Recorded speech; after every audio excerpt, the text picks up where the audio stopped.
Yeah, okay, I'm recording. Does that mean you are also recording? I'm recording. I just realized I had this moment of panic where I was trying to I forgot to think of a pun, and I haven't done one in a while.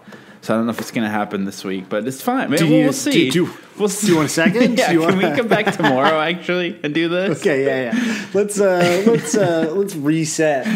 So welcome to Blink 155. You'll probably start the episode somewhere before this and all of our rambling. The internet's only seasonally ambiguous. When you say the internet's only, are you saying the internet's like TEH and then internet's like you refer to the internet as the internets or whatever? Yeah. Like the interweb. I definitely say interwebs for sure. That's there's got to be people still doing that shit out there. There's a lot of sad, broken people in this world. I think there are people like me who then make fun of people like you for having Funko Pops, which I've recently realized that like making fun of Funko Pops is maybe worse than having Funko Pops. Like I'm really confused about which side I'm supposed to be on. I love that. I know precisely what you're talking about. And I also know that we can't explain what you're talking about. But there's another thing for the secret Sam and Josie only realm. There's a few people that you'd think would have come up on the pod by now, and they haven't, and that's because both of us can't stand them. So if you're ever wondering, like, why hasn't blank come up on the pod yet? It's probably because we secretly loathe them, and that's why they're not mentioned on here. And I want to make this clear: if you're one of those people, like if you've interacted with us on Twitter and we pretend we forget your name or something whenever we reference a comment you've made, it's not because we're stupid and inconsiderate. It's actually quite pointed, and we hope now that you are finally getting the message this holiday season. Exactly. Speaking of this holiday season, I do need to mention something to the nation here, which is next week we're getting a very special visitor. Who's that, Josiah? A very special friend stopping by to maybe listen to the requests of the nation. And so here's the deal. If you have a Blink 155, that's top priority, or lesser priority Blink 182 related Christmas wish, then please send it to us, blink155pod@gmail.com. We need your Christmas wishes. You can either type it up or you could do it audio. If you do it audio, please keep it short because we are the only ones who are allowed to speak too long without editing. I'd like you to keep it short and economical so we don't get bored, please. Someone has to. Yeah, but so I think we'll give them until maybe, let's say, Tuesday. What's Tuesday of next week? The 17th of December, you got to get your Christmas wishes in because we have a very special guest who just might be able to make those Christmas wishes come true through the power of togethership or whatever. I don't know. What's the non-religious? I love it in like Christmas movies when it's like it's not religious, but they still need to beat you over the head with a message, like the end of Elf, where it's just like all about the power of Christmas. I think it's the awareness festival where the theme is awareness. It is. Yeah, exactly. Yeah, really, James Caan just decides that he believes in belief. Exactly. And that powers Santa's sleigh, right? This is why you all need a moral compass, a firm daddy to guide you. That's what I think. Let Blink 155 be your daddy this holiday season. I don't know. What's going on, Sam? How you doing? Well, we haven't talked in a long time.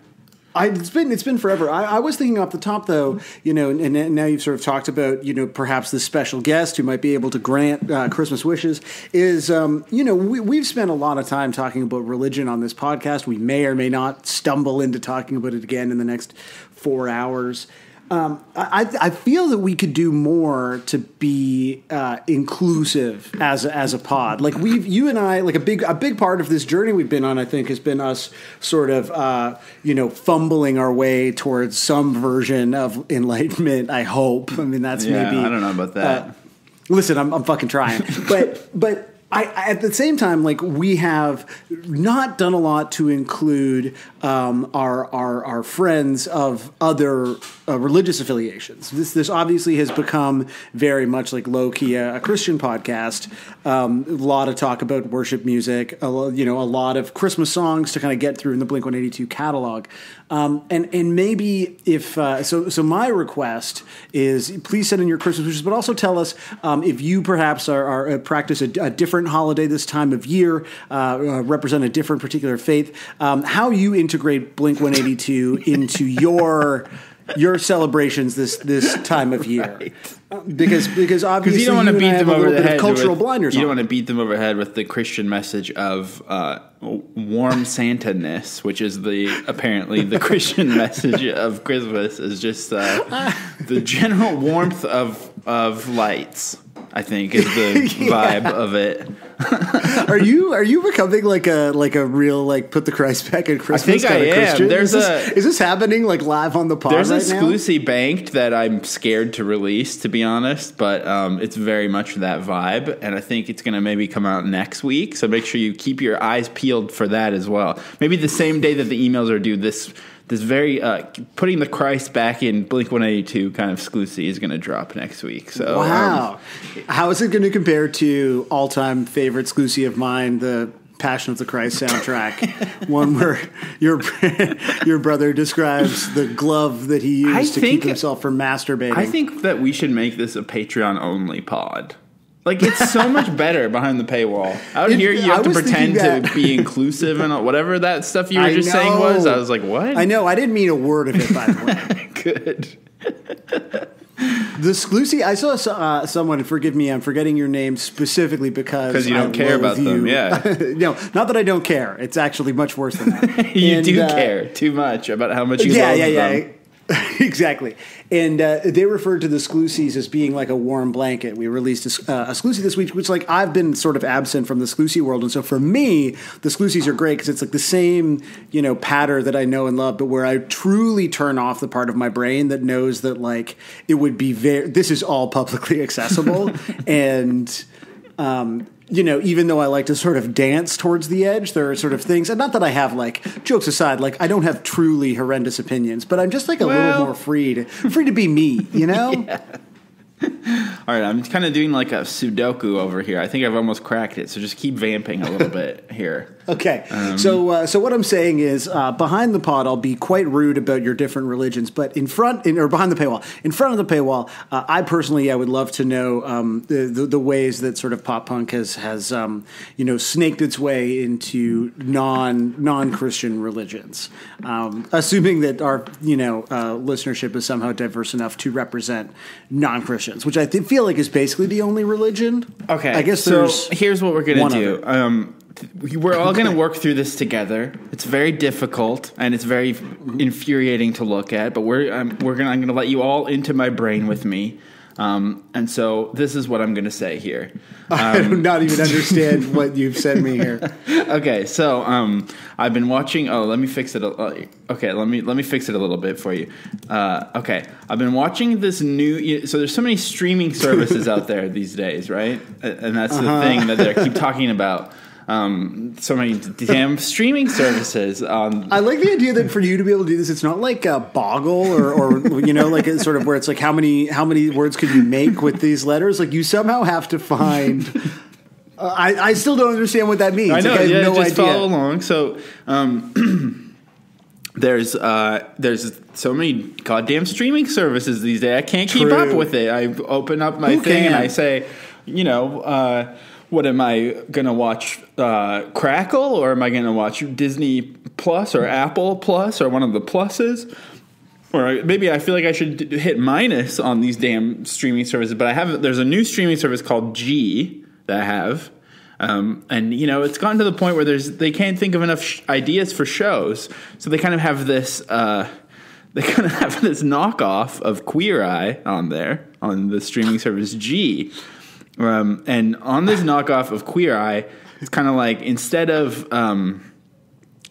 like being sort of like the more traditional people, there's kind of like a lot of like giant bodybuilders. Like they have a high T count, a high testosterone count. And there's a bunch of guys on it, none of the original ones, and there's too many of them named Chris, but none of the famous Chris's that you'd think of from other pop culture. So this TV show, it doesn't have a name yet either, but so it's these high muscle mass guys. G really feels like it needs to get its act together. There's too many Chris. So for now, the working title of the show, they've put it out without the working title because of the streaming, the gold rush that is streaming. Right, the rush to get those subs up. And so the title of this show is this Queer Eye knockoff that doesn't have any of the original Queer Eye people, and it has too many guys named Chris, but none of the ones that you would know, and they're all very high testosterone. The show is called No Tan, Other Chris, T-Mass on G.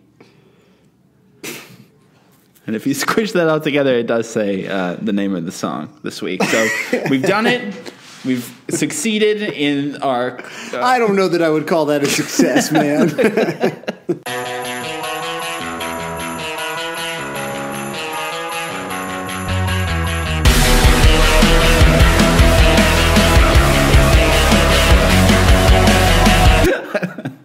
I felt like I was like, what's that movie, A Beautiful Mind or whatever? Or right, like yeah, it's just all Zach moving in front of you, Galifianakis GIF. I felt like that, except the GIF wasn't loading properly. Like just sort of a half-loaded You're GIF. getting the gray box on like, Twitter. Maybe this is like, actually a ping file and not a GIF. I don't know.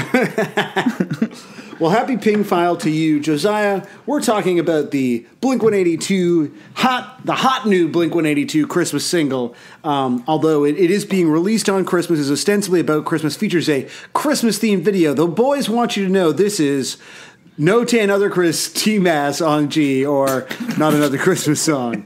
Josiah, you and I both listened to this song kind of around the same time. We listened to it when it came. For some reason, we didn't ago. listen to the Chainsmokers and what's his name, Triple X Tentation. Because we wanted to do YouTube face. We wanted to do our YouTube face on the Patreon, so you can go experience that. And somebody did tell me today, and I will remember your name. Kevin told me today that my YouTube face makes him want to die. And I kind of agree. I think it's because your YouTube face is like more lived in, but mine still has the awkward freshness to it of like someone being who they're not. Hopefully, is why it looks so bad. I don't know. The lines are all wrong when you do it for sure. Whereas, like, you can see in my eyes that I mean it. Like, because the difference between you and me is that I desperately, desperately want everyone to love me, and I don't know that you have that same.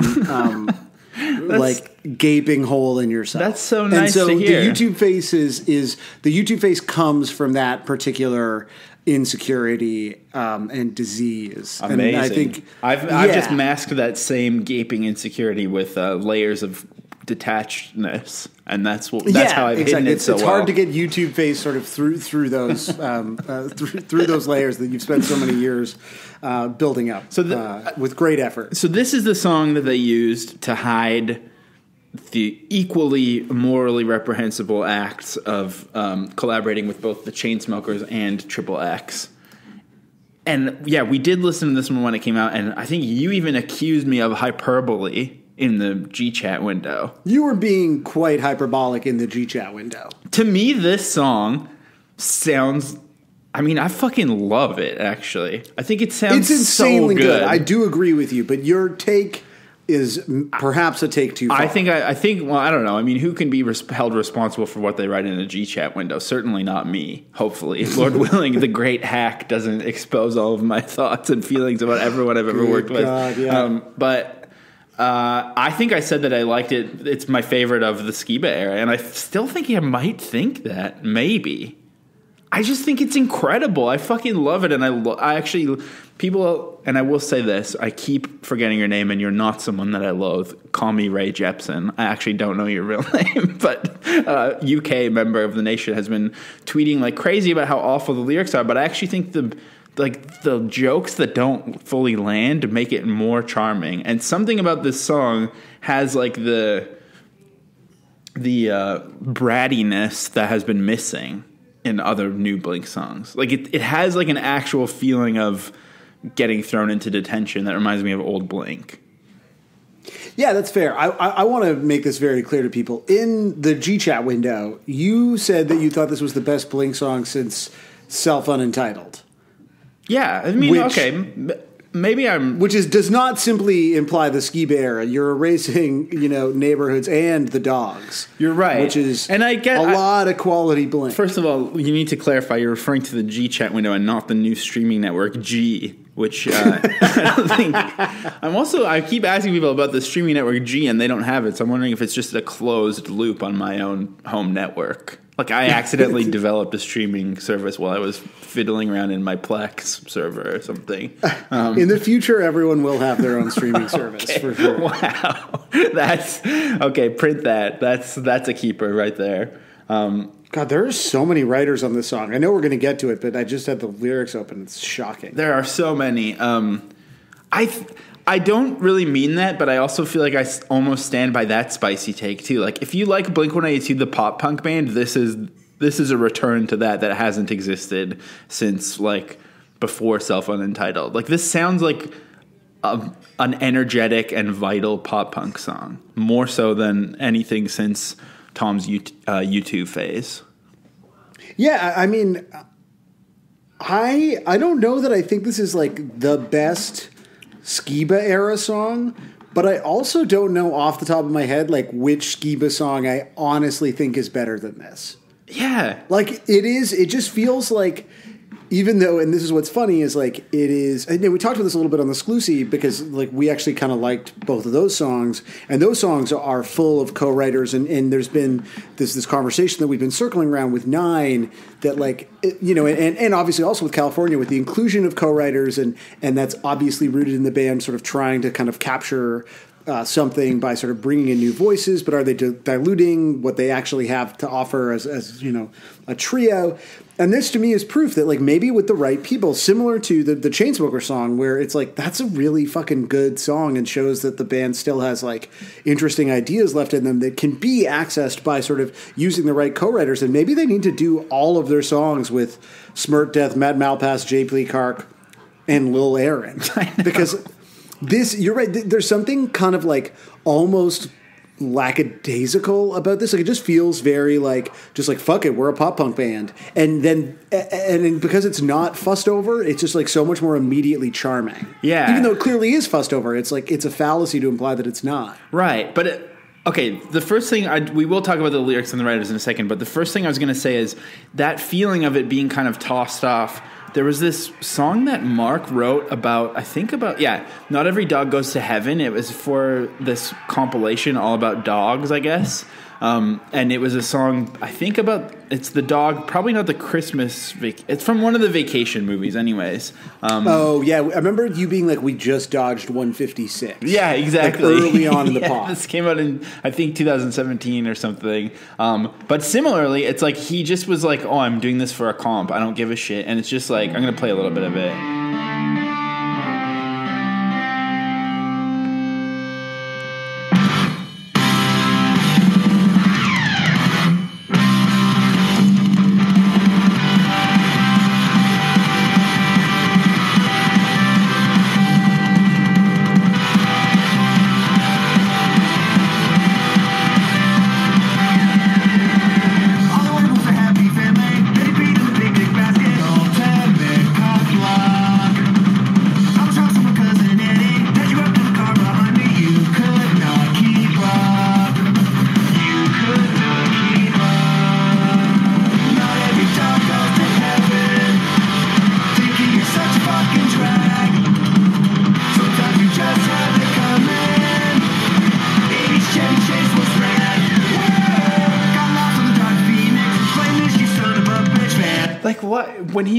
When he has no stakes at all is when he seems to do his best work as like an old pop punk guy. It's so weird. Like, that song is insanely charming and like legitimately sick. Yeah. And so that's what's going on here. And I guess, well, the other thing I was going to ask you is, have you ever written a Christmas song? Yeah. Oh, yeah. Yeah. Snugglehuffer has a great Christmas song called Big Box Christmas that appeared on, a friend of the pod, Aaron Zorgel, used to do these annual Christmas compilations. I'm positive I've talked about this. Maybe, but I don't remember you saying Snugglehuffer before. I don't think I'd really sort of gotten comfortable revisiting those words. But the Snugglehuffer Christmas song is insanely fucking good. And I think that was like my big one. Ashley and I had a great one-off Christmas band that did some great original Christmas songs. So yeah, I have absolutely dabbled in the dark art of Christmas songwriting. Because I've only written one. I wrote a prenup Christmas song that has proven to be like our only somewhat popular song. Like it was on like a KEXP playlist and stuff. Like I don't really understand why, except that I think maybe it's a similar kind of thing where you're just like, oh, I'm just writing a Christmas song. It doesn't really matter. I'll just make it kind of funny and do whatever. And then that's like the best zone to be in. Like, why can't everyone apply that zone of thinking to their main songwriting practice? I guess it's sort of like the idea that, like, in general, like, creative thought is sort of best done, like, it's like that background thing. It's like having shower, breakthroughs or needing white noise to be able to kind of think. Like, you kind of have to be able to sort of put your brain in a tube of, like, just bullshit and nothingness to actually get anything done. I don't know what the fuck. Yeah, it's because trying is for losers. Don't ever try. And so I think just sitting down and saying, like, there are no expectations here, I'm literally just fucking around, puts you in a headspace to then actually do good low-stakes work. Yeah, which also, like, I think all pop punk should be low-stakes work. Mm-hmm. That's kind of the whole point. It's true. That's like the entire reason the genre exists, right? But even that not all dogs go to heaven song, like it does sound fussed over. Like there's so much bullshit going on and so much ridiculous Travis Barker shit going on. But it's still just like the bones of like a simple, stupid song that's not trying to be anything that it isn't. And that's what I like about this song is like I picture all of these writers on here as being like a writer's room for a piece of comedy of some sort. It's like they're like getting ready for a roast or something, and they're like, like Mark Hoppus is gonna roast Santa on Comedy Central after Amy Schumer does her like long ass bit or whatever. Then he'll go up there, and there'll be like Gilbert Gottfried and all these people. I don't know. I'm just picturing. Damn, how sick would the roast of Santa be? Though, Santa's shaking in his boots. Fucking Anthony Jeselnik. Could you even imagine the places he would go? Oh no, bro. My dream is still that they do the Comedy Central roast of Nanette. I think that would be really good. That's a great idea. You got to pitch that to Viacom. I should. Get in the mix. But yeah, that's what I think happened with all these lyric writers. I think they just like, I don't know. I think they're just like trying to make jokes. And sure, some of the jokes are better than others. But again, an awkward Blink-182 rhyme is almost better than one that lands. Yeah, again, I think we said this before. Like them actually being funny is like frequently not, and it just sort of feels. I don't know. I do wonder what the writing sessions for something specifically like this are. Like, are you in the studio being like, I got some great Christmas. And this is all happening in June, obviously, as well. Right. Like, that's sort of very funny to think about.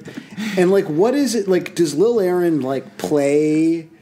And like, is Lil Aaron literally just there for like vibes? You know? I know. Well, like it's like a lot of these co-writers are like people who play guitar and piano, and they're like these sort of multi-instrumentalists. It's like I don't know a lot about Lil Aaron except for. So far, what I know about Lil Aaron is that I tried really hard to get him on this episode, and I got him to DM me back, and literally all he wrote to me was, yo, yo. And then I replied and said, hey, so, my previous message, we'd love to have you on, and he never wrote back again. So his contribution to this episode is yo, yo. We can, maybe we could try to understand what that means. Is he referring to the actual yo-yo, the sort of up and down, the great pull and release of songwriting creativity, or is he just saying yo twice in a row to say hello? No, I think it's much more likely the former. I think he's trying to sort of express in the sort of unique cadence of an artist that these things are a back and forth, a push and pull between different voices, different visions. Right.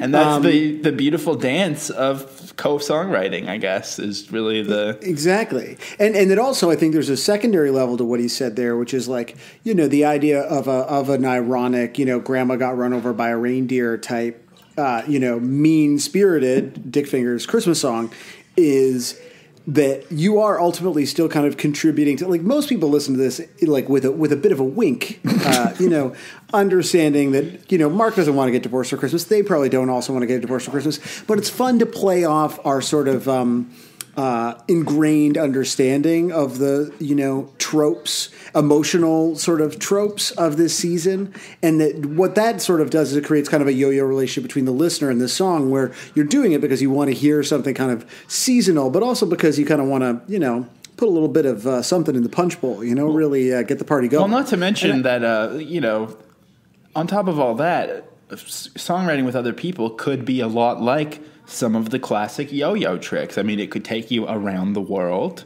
It could allow you to eventually afford the lifestyle where you might walk the dog or even, Lord willing, rock the baby. And so really the yo-yo is a perfect metaphor for life as a songwriter.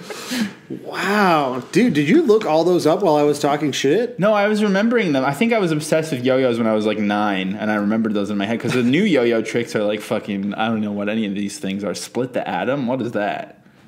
New yo-yo tricks. Anyways, I think I know exactly why. And something quite unfortunate is that a lot of musicians, end up being the creeper, another famous yo-yo technique. Well, further, too many people, when it comes to collaborating with outside of their comfort zone, might be apt to say no instead of yo, if we're reading that as sort of a conjugation of yeah. Josiah, I feel like you finally nailed your TED Talk. Like, I think this is it. This is like a very important moment in the pod's history.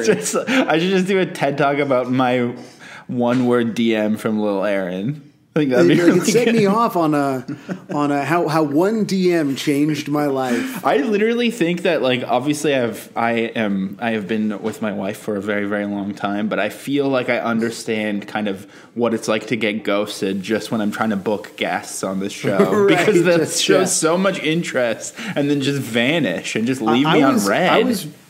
I was very curious where anything that starts with like, listen, I've been with my wife a long time, and I was like, yes. It's just like it just feels like nothing like really normal comes after that. Trust me, yo-yos can do all kinds of shit, my friend. It's true. You know that I'm a big fan of undermount, overmount, and the reverse trapeze. Okay, so. TMI. So.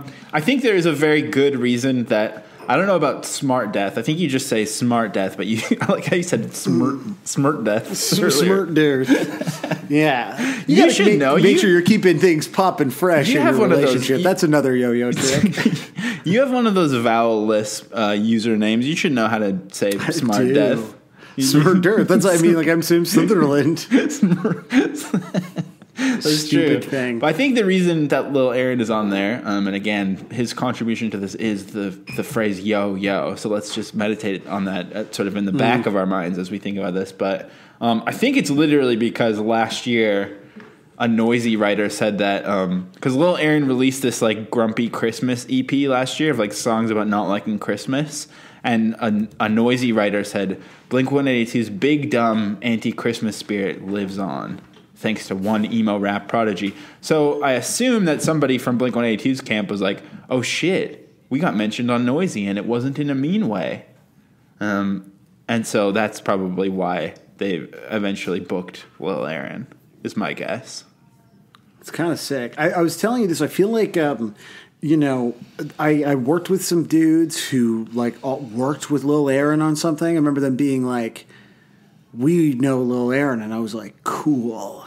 But that's as far as I think when we were talking about this episode, I was like, I don't remember who they were or how they knew Lil Aaron. Was it perchance? No, I don't know if we've talked about this yet, but you do have a pretty special new friend through the pod.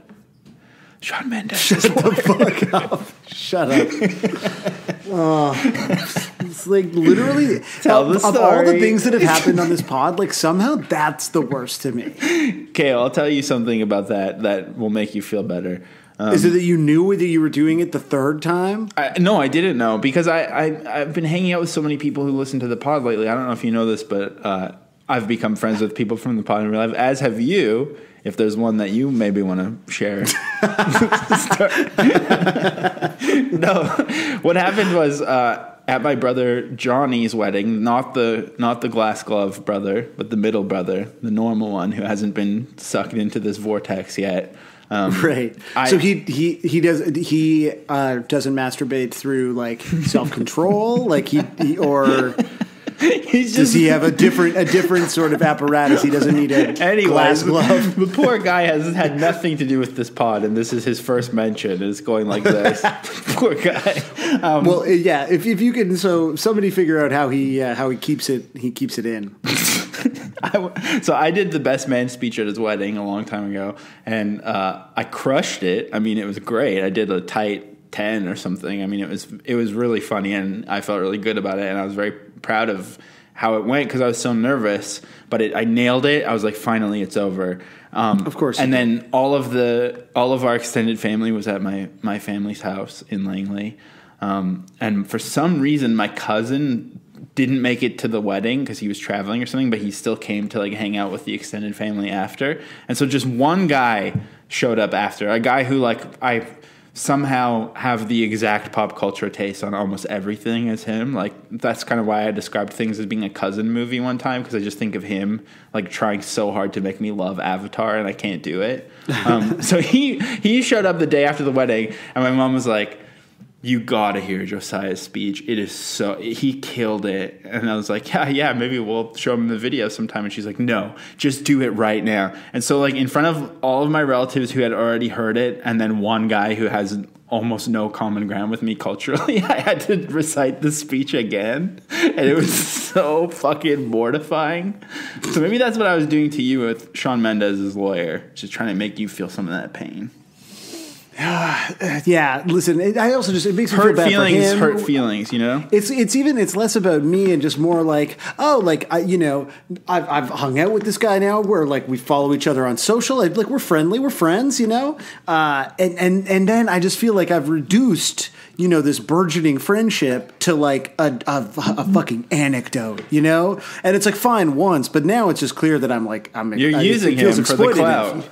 Yeah, but like not even effectively, like in a way that makes me look really dumb, which is that's like anti-clout. Well, anyways, I think you've glossed over this too quickly, but is it cool that Blink-182 worked with Lil Aaron because of a noisy headline, or is it not cool? I'm trying to like understand life. I don't think anything that like happens because of Vice is cool. Yeah. Like no. But I do think the idea of them working with Lil Aaron generally is like kind of fun. Yeah, I think that's a smart idea. And I think it's cool that like I just wish that they had been like, "Oh, I see the spirit of Blink-182 in these songs," but instead it's because it was the headline on the Vice article that they did it.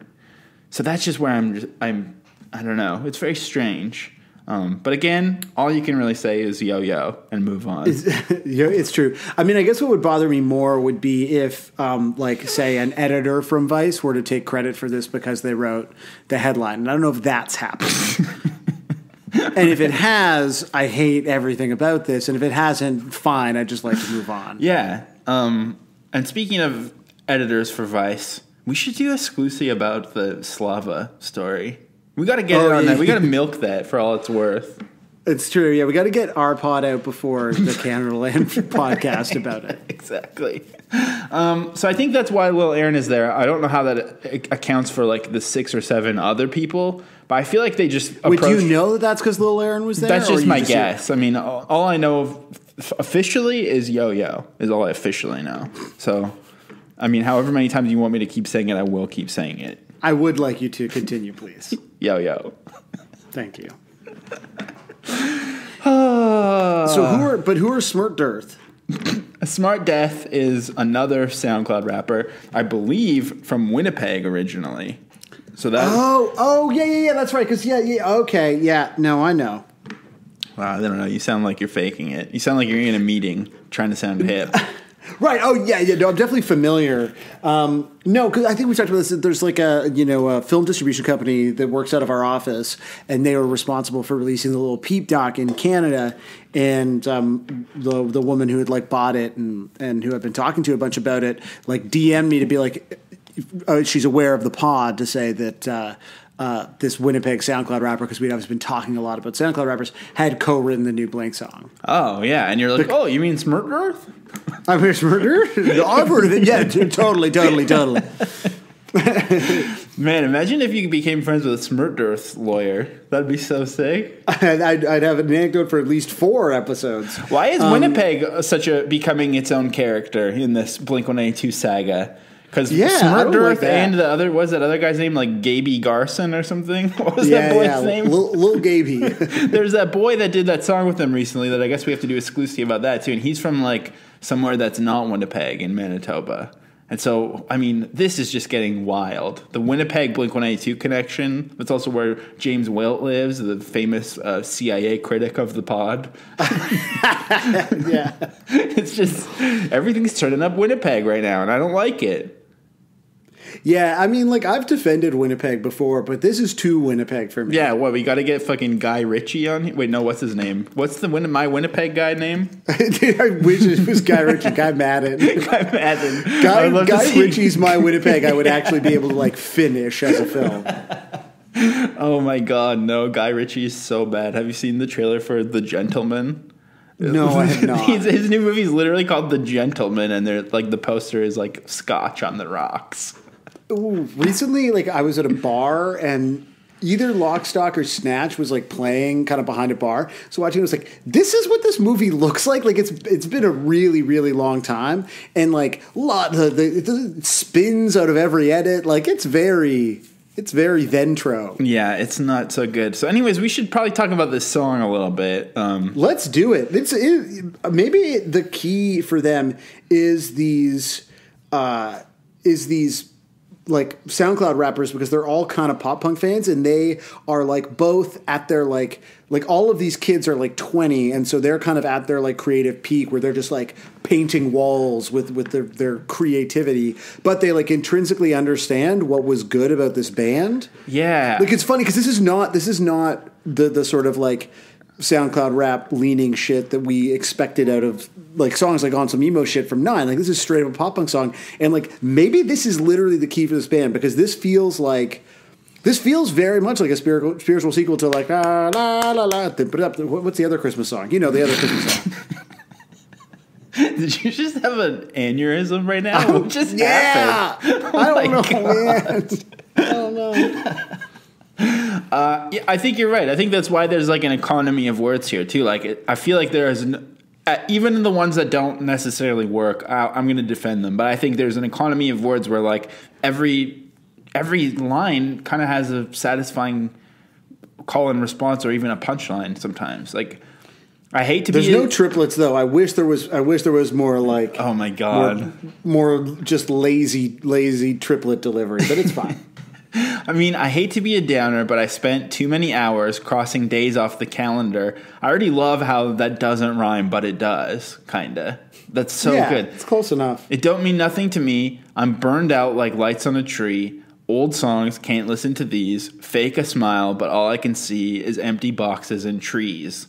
I mean, okay, trees is rhyming with tree, but I love it. And then Another Year Not in a Coffin, Growing Up, or whatever you call it. That's like another kind of fresh way to revisit the same Blink-182 trope of, I guess this is growing up, right? Like, it's good. It's just good. It is. Another Year Not in a Coffin is so great. Like, it's a great lyric. And then Growing Up, or whatever you call it, like being dismissive of the idea of growing up. This is like a good, grumpy midlife crisis man's pop punk song. It's good. It's really good. Like, digging, like actually, like really looking at it. Even like the verses, dumb, but you know, I'm burned out like lights on a tree. Like that feels very cliche. At the same time, you're like, damn, like when Christmas gets hectic, it gets hard, and you don't have time to replace the lights, and you're like, I'm fucking exhausted, and you're like, I feel like how this shitty tree looks. Like, I love it. No, exactly. Like, it does feel like I've never even watched Bad Santa, but I kind of like, I don't hate the idea of it. Like, I like. So, and we'll talk about this in the music video too, but I kind of like still the idea of like being grumpy and swearing on Christmas as like a pop culture trope. I think it's fun. What else are you gonna do? Like, you can't just be earnest all the time. I mean, you can. Ooh. Yeah. Oh, come on. As if you wake up like all like, you know, grumpy. You're not grumpy No, on of course Christmas. not. But I love. Well, I mean, first of all, I love grumpiness just as like an aesthetic. But also like in terms of movies and stuff, I like the grumpy ones. It's great. And then Yeah, but you like grumpiness as a mask, Josiah. well, honestly. yeah, obviously, I've already established this. Okay. It's the same. What? Oh, you don't want to rehash aspects of sort of your personality on the. What if You feel like we've checked that box? My for you? goal for the last year is to steal Shawn Mendes' lawyer as a friend and turn him against you. And then you're going to regret being so dismissive of having Shawn Mendes' lawyer as a friend.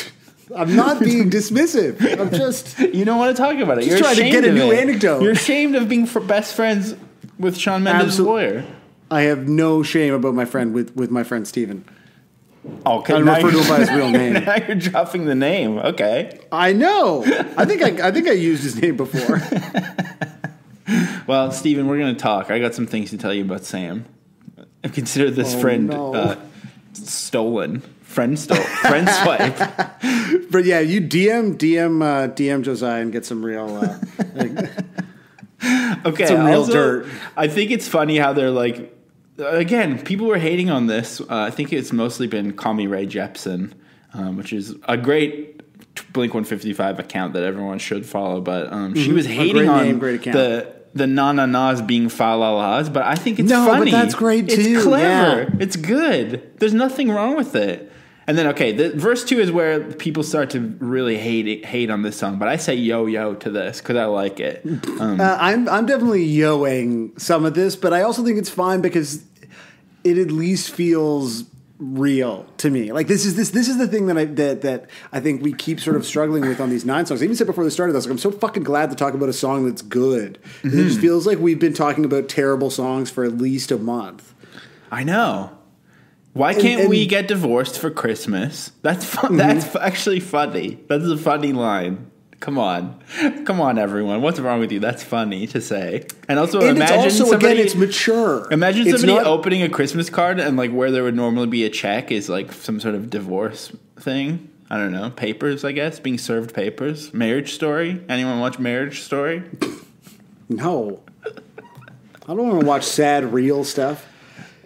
Also, don't you I feel like you've made a good career out of making fun of Noah Baumbach, and you've been talking a lot about Marriage Story. I like Noah Baumbach, a lot of his stuff. I think this one's pretty overrated. But I think it's because I don't like seeing like celebs pretend to be indie at this point. Like between the two leads, there's like $3 billion worth of franchising going on, and they're going to be like, "Oh, I'm sad and divorced, and I can act. Watch me." Oh, it's all grainy film. Like, fuck off. Get out of here.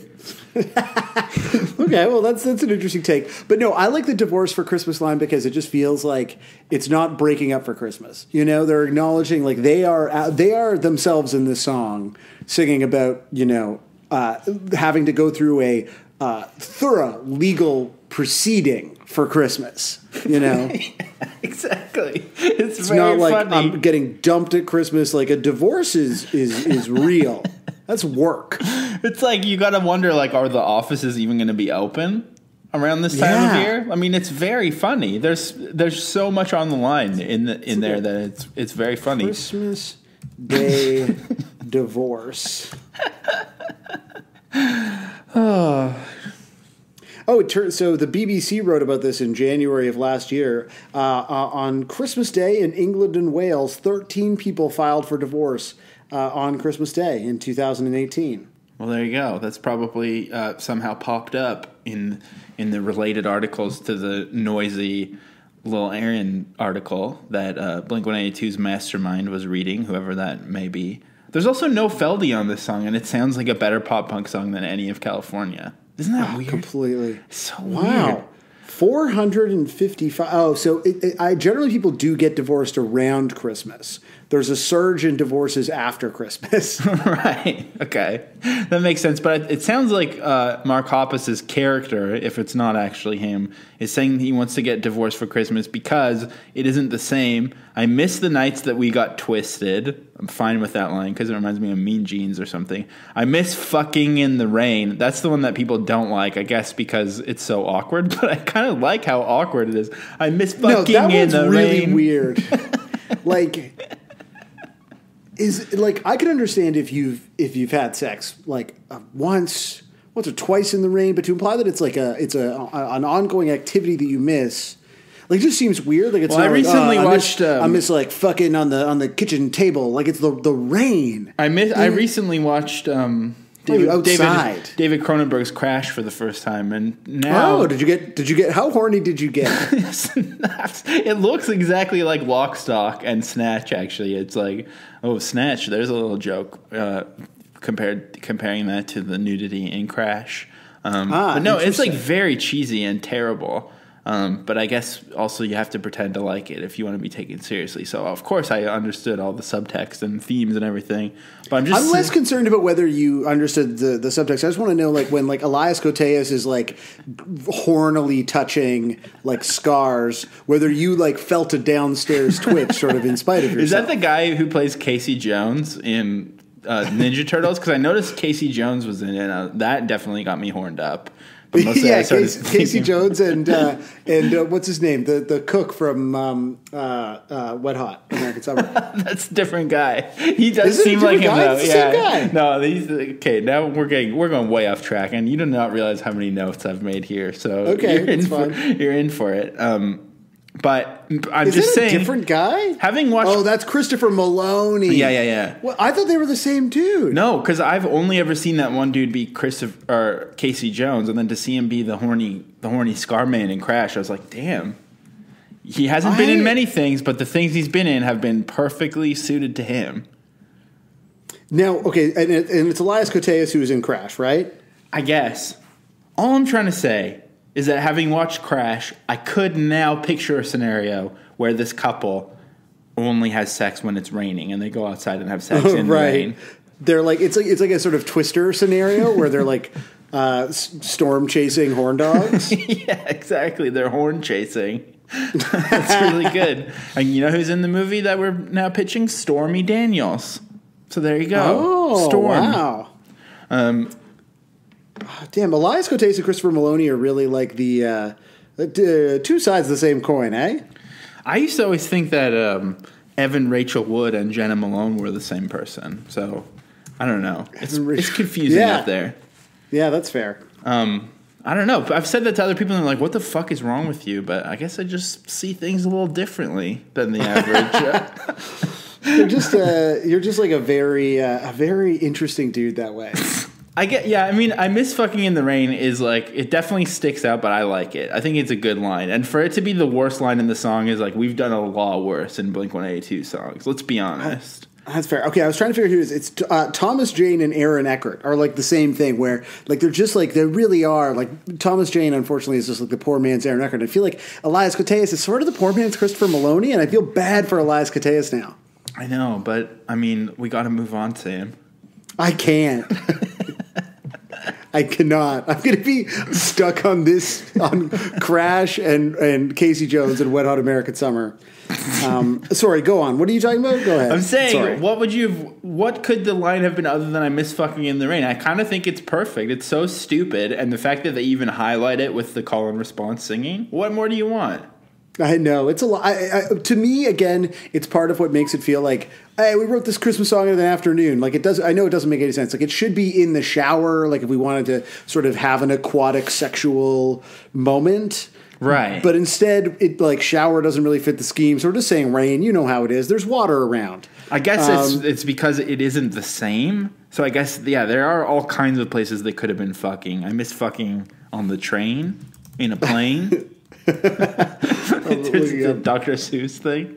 I'm checking out Same on Rhyme Zone. What were some of the other options that they had? Came. Oh, wow. Oh, at the game. That could have been an option. Fucking at the game. That would be good.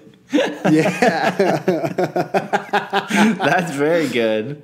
I miss fucking at the game. I miss fucking at the peak of my fame. That's Oh wow, that would really add some nuance. Now I miss fucking before you had my surname, and then that sort of goes into the whole. Yeah, very good. Oh, a little bit of reboot. I miss fucking in the mainframe. Right. Now you're always angry, and I'm always saying I'm sorry. Depression's such a lonely business. Why can't we get divorced for Christmas? I mean, that's great. What more do you want, you guys? Come on. That's a great last little couplet. It's very good. Because again, it feels like all these like Mark lyrics lately, which are like, I take pills all the time and I'm sad boy. But like it makes all of those sort of cliches that I think he started relying on like feel goofy and funny again. Like it feels like, to me, honestly, and I feel like you might have the same thing, like watching this video like reinvigorated me on like the band and like who they are and even like why we do this, because we've been trying to dust off these fucking 9 songs and it's been spiritually killing me. Yeah, the video reminds me so much of like not the most, but a super formative experience for me as a child. And I think it's probably terrible. I don't even know if I can find it anymore, but I remember watching the first episode of Mad TV because I was obsessed with Mad. Mm-hmm. And I think it was on the first episode, but there was that Rudolph the Red-Nosed Reindeer claymation thing that was mashed up with The Godfather. It was like one of 5 things that made fun of The Godfather so much that when I did finally watch The Godfather for the first time, I was like, I've already seen all of these scenes, like in The Simpsons and wherever else. Right, like, yeah, totally. But I remember like just that claymation aspect of it and it being Christmas and it being super bloody, and this throws me back to that exact feeling in time, which is ultimately all of the like retro Blink-182 nostalgia right now is trying to make it feel like 1999, and so that's why it's perfect to like have this look and feel. And I think even the probably more embarrassing than having owned a few Funko Pops is that I think if I actually sat down and watched it, I would probably fucking love the show Robot Chicken. And that's who directed this, is like a guy from Robot Chicken. Oh, really? Yeah. I don't know. I'm sure you'd love it. It's okay. I love like blood and gore and stuff. I used to watch this Adult Swim show, but I would only watch it at like 3 a.m. when I was super wasted and I barely remember it, but it was called Super Jail. And it was like, if you imagine like every 12-year-old that had a smoking habit in elementary school, like the skulls and violent art that they would draw in their duotang, it was like that turned into a cartoon. Like it was just like, I love like extreme cartoon blood and violence, and putting it in this Christmas video feels so classically 90s. Well, like those sort of Mad TV claymation things are kind of like, I feel like one of the things that Mad TV did right, and I've not rewatched them, but I've similar, like those things like really imprinted on me too. And I think no matter what, it's like the reason that this works is because I think most people who are fans of this band probably have the same kind of memories of watching all the various like claymation kind of Christmas specials on TV. And no matter what, like subverting those, you know, like that like deeply rooted nostalgia by having it just be like violent and disgusting is like a very simple pleasure. But I kind of feel like you have to be like purposely trying to be a dick to not find it enjoyable, especially like it makes sense in this context. Like it's not just like, oh, we're going to do like a sort of like, you know, really violent claymation video for no reason. It's like, it is a Christmas song. This is what that like art was like primarily used for. This is what we associate it with. And here's this song that's sort of over the top in its like negative energy. And so we're going to do the same. And so it feels very like self-aware instead of being like just like edgelordy, I guess. Yeah, totally. And also like it just looks so good because it looks so adorably twee and 70s, which makes it even more satisfying when it turns violent. But they actually look super cute. Like they should make these into action figures or something. Yeah, because it's not like it's that good. Like it looks very I don't know. Sometimes you take these things that like are sort of somewhat sort of hand drawn and then add in all the shit around it to make it appear. But like if you like, freeze frame on this, it's like the sets are very simple. The animation's very simple. Yeah, like, you can see thumbprints. It's like early Wallace and Gromit versus like modern Wallace and Gromit. Yeah, totally. Where it's just like, this feels like this handmade thing that everyone did just to amuse themselves. Oh, it like, also reminds me of Celebrity Deathmatch, which I think was another like really satisfying thing that I barely remember because I don't even know if we had it in Canada when I was a kid. I feel like I only ever experienced that, as like clips of stuff, But a few things about the video. Mark having a sweater that says Jingle Balls is, again, just like so stupid, but it's funny. And so that's fine. Who cares? It's fine. It's good. Blink-182 should do more shit like this. But then a lot of people are angry about this. And I did notice it before I was told. So I'm not going to credit anyone. But Mark is playing a Telecaster for some reason. And it just has 4 tuning pegs on it. But like, what is he playing, a Telecaster bass? Like, what the fuck? Now it's bad. Don't fuck up the gear, okay? I'm a bit of a gearhead. Yeah, sorry. I think people need to respect your gearfulness. But yeah, it looks like there's like 6 strings on Skiba's guitar. Yeah, I mean, Skiba at least has a guitar, but his guitar has more of a Fender P bass or something shape. I think when they brought the mini guitars down to the animation studio, they might have mixed it up or something. Because it looks like he's playing a bass with 6 strings and Mark is playing a Telecaster. And the worst part is Mark looks very good with a Telecaster. And so now I'm thinking he should just start playing a Telecaster and rethink everything. Wow, that's interesting. That's a very, very innovative thought. Yeah, I don't know. This video is sick, though. Shout out to Johnny McHone, the director, from Robot Chicken. Which luckily, that's the kind of thing, like when my wife goes away or whatever, my like naughty time is I just watch annoying cartoons. And luckily she doesn't go away too often because I feel like I would really fall down a path of like becoming a sincere Robot Chicken fan. And that's just upsetting to think about. This is like an interesting evolution in your personality. I'm excited. I just like watching cartoons get hurt. I'm sorry. It's just good. You're a sick little puppy. All right, well, I have done the work. I've put in the effort. Obviously, the song hasn't been out for too long. There are a couple covers. There are a couple things. But before we watch the covers, once again, something has happened where, like, I look this up thinking, I wonder if there's other songs called this. And there has got to be at least 20 songs called Not Another Christmas Song. So I thought, you know what, and for the sake of something, I don't know if you think you said the word enlightenment earlier, maybe that's what it is, we should check out some of these other Not a Christmas songs. I love it. Remember when you used to get mad at me, and now I've won?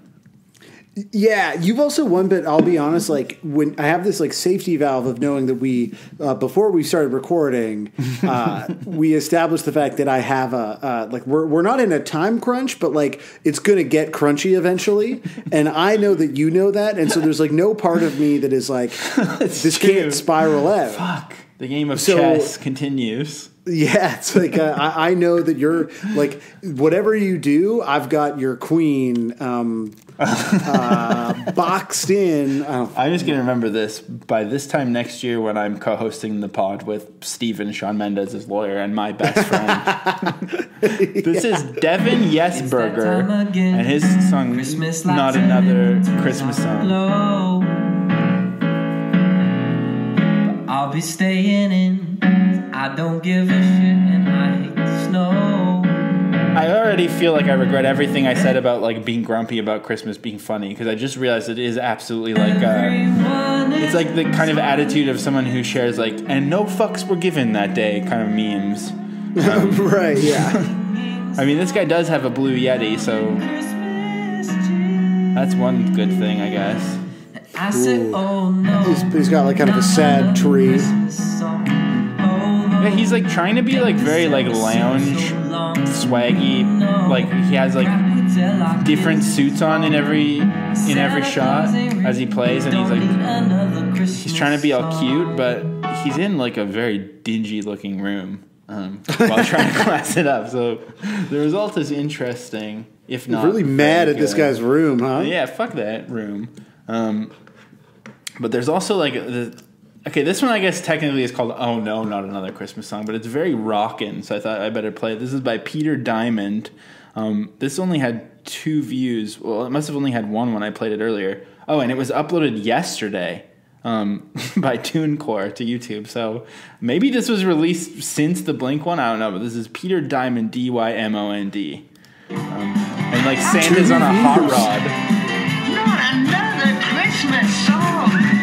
Santa's on his way, driving down the motorway. It sounds like Ariel Pink.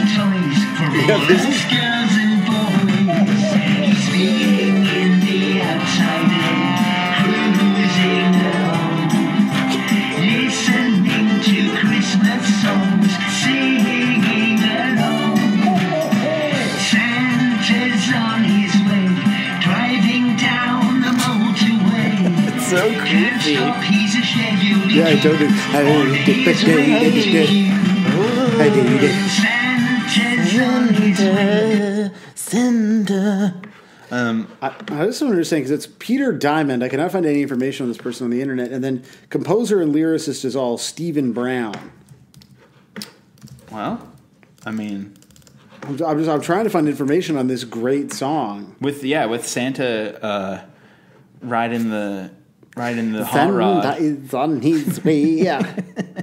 He's coming for you. I'm wondering if this is the same song because it's also called "Oh No, Not a Christmas Song." Maybe I wrote down the same song twice, but maybe not. This one is it's called "A Naughty Christmas Song" and it's uploaded by Highwayman Rebel Yell, and this was uploaded last month. But the max res default is kind of the same. Maybe but it's different? the same. Let's see. When does it play, guys? Oh yeah, sung by Peter Diamond. It's just a. Another Christmas song. I love this song. Santa's on his This is a much better video too. And it's got 49 plays. This is the creepiest song I've ever heard. What if we just keep playing this song instead? The same account has a song called "Hitting the Bars and Nightclubs," which I would just like to hear a little bit of. Santa's on his way.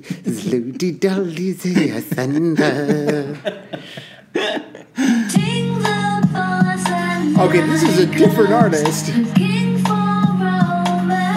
is Gwen Stefani, I think. Such strange enunciation. Drinking. It's kind of like fucking in the rain. Oh. This is incredible. She's just an ordinary girl, independent at heart. All of the folks are to an American sweetheart. Is this like generated by a computer or something? Yeah, I don't know. There's like it's a whole like weird 3D video. Like this whole channel doesn't make any sense. Like the last 3 things we've looked at make no sense to me. Drifting On By is another one on this same channel. A story of modern day life. I think this person has like made a bot to make these songs. Peter Diamond. She stands all alone on a street corner, collecting for charity in the hope of saving the world. As across the street sleeps a man in a doorway, cold and hungry, frightened, alone.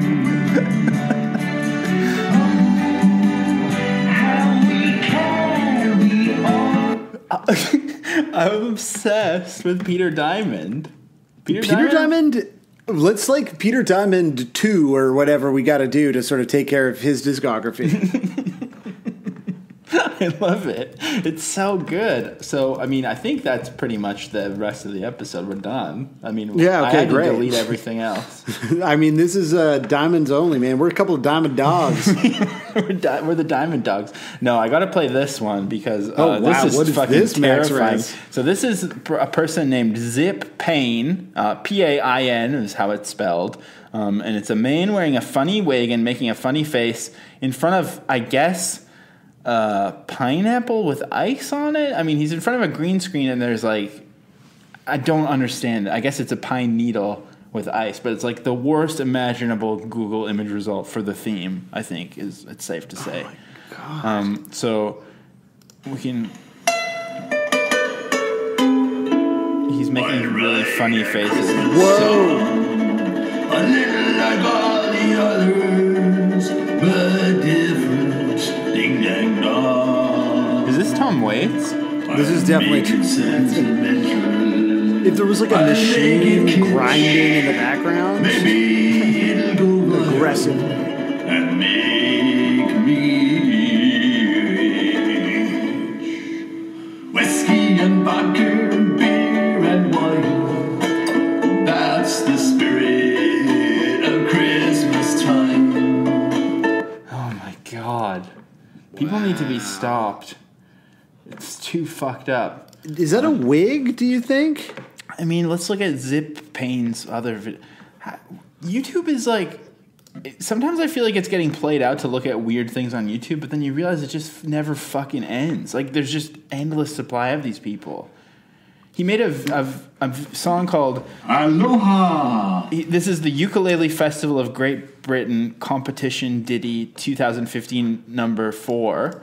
And this video is him posing in front of the ukulele competition's website on green screen. Like, he's in front of the actual website for the ukulele festival. So maybe that wasn't a wig. Is that his real hair? I think it might be his real hair because there's videos of him surfing with it on. I sent you one of his songs called Punk. Yeah. Everything Else is Junk, which he's recorded not in front of a green screen like the other videos, but in fact sitting on his toilet. This looks incredible. Everything else is junk. I hate pop. I hate rock. Jazz is crap. And so is rap. Punk. Unfortunately, the bathroom is not giving the proper acoustics, but the lyrics are punk, punk, punk. The rest's a pile of junk. I hate pop. I hate rock. Jazz is crap, and so is rap. Any more than 3 chords is a classical music bore. These are free punk lyrics, right? Yeah, they really are. Watch out, you'd better beware. Gonna give you posers a scare. With a punk Valentine's Day massacre, forget your Guardian and your Times. They don't know about real punk's lives with blood on vomit on the floor and the old bill banging on the door. Okay, Vivian, what did you think of that? I think Malcolm would have liked it. So good. Wow. This is a real journey. We're really on a spirit quest right now. So that was Zip Payne. And then this, Not Another Christmas Song, is a very aggressive puppet channel from somebody named Bethany Schwartz. And so there's 2 sock puppets in front of a Christmas tree. Happy birthday to you. This is a puppet right Happy now. birthday. A puppet with It's a earrings. sock on someone's hand. It's Yeah. Happy it's a birthday, puppet. dear Jesus. Hey, wait a minute. What are you doing? I'm saying happy birthday, Jesus. Oh, but I thought we were going to do something special. You know, we're going to sing a unique song for Liza because it's her birthday. Oh, yeah. You know, I mean, it's just really annoying puppets. I don't know if it really translates in the podcast format. I'm just for did the not first time like that. realizing that this could be the issue. You know what, though? You were worried that I was like too like, oh, it's fun. And like, I hate it now. Like, You're I'm now angry. Yeah. I'm mad now. Yeah, Good. don't worry. Very good. Okay, I've written down too many things with only the caption, what the fuck is this? And so I'm getting confused about where I am with my notes here. Okay, of the songs called Not Another Christmas Song, I think this is probably the most insane. I think this is maybe a song about murdering Christians. I think. It's uploaded by Gothic Blonde. It's called Not Another Christmas Song. It's from 2017, and it goes... I just remembered something. My brother Jordan, the one from the Glass Glove episode, he started quote, like every once in a while. One year he would just always go from the song "Moves Like Jagger." He'd be like, "And it goes like this," like out of the blue, and it's very funny. And I almost did it right now, but instead I'll say, "And it goes like this."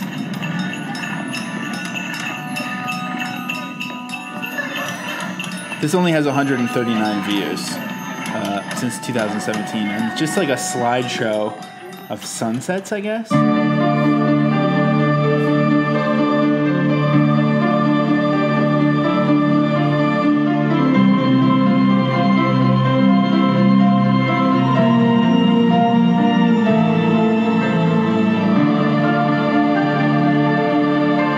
Showing like cathedrals.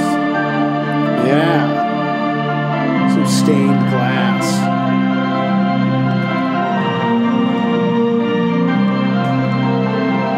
Silent night, unholy night, bring me my sword, and we'll take the fight in this our sacred time.